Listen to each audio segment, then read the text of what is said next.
दरअसल यह कहानी शुरू होती है नारद जी के विचारों से।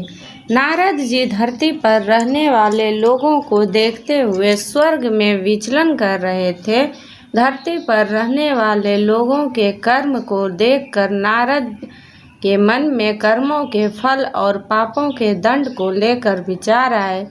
अपने यह विचार लेकर वह ब्रह्मा जी के पास जाते हैं और ब्रह्मा से पूछते हैं, हे ब्रह्मा जी, यदि बुरे कर्म करने वाला इंसान अच्छे कर्म करने लग जाए तो क्या आप अपने पापों से मुक्त हो सकता है? क्या वह अपने पापों से मिलने वाली सजा से बच सकता है? तब ब्रह्मा जी नारद जी के इन सवालों का जवाब देते हुए कहते हैं कि हाँ भी और नहीं भी।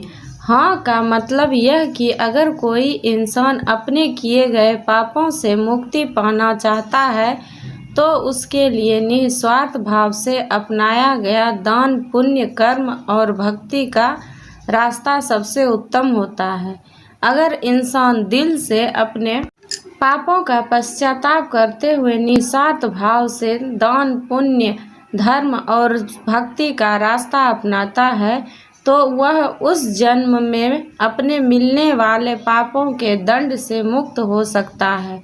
उससे उस इंसान के किए गए पापों की सज़ा कुछ कम जरूर हो जाएगी, लेकिन पापों का दंड तो जीवन काल में भोगना ही पड़ेगा। किंतु कुछ जघन्य अपराध यानी घोर पाप ऐसे होते हैं जिनका दंड शारीरिक एवं मानसिक रूप से न सिर्फ इन जन्म में बल्कि आने वाले एक या कई जन्मों तक भोगने पड़ते हैं।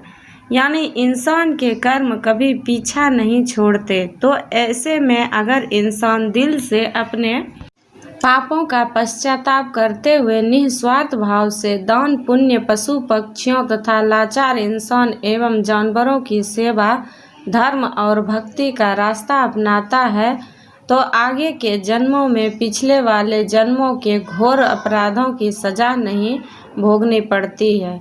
यदि वो अपने पूरी उम्र श्रद्धा और विश्वास से ईश्वर की भक्ति में और पुण्य कर्मों में लगा देता है तो वह अपने पापों से सदा के लिए मुक्त हो सकता है।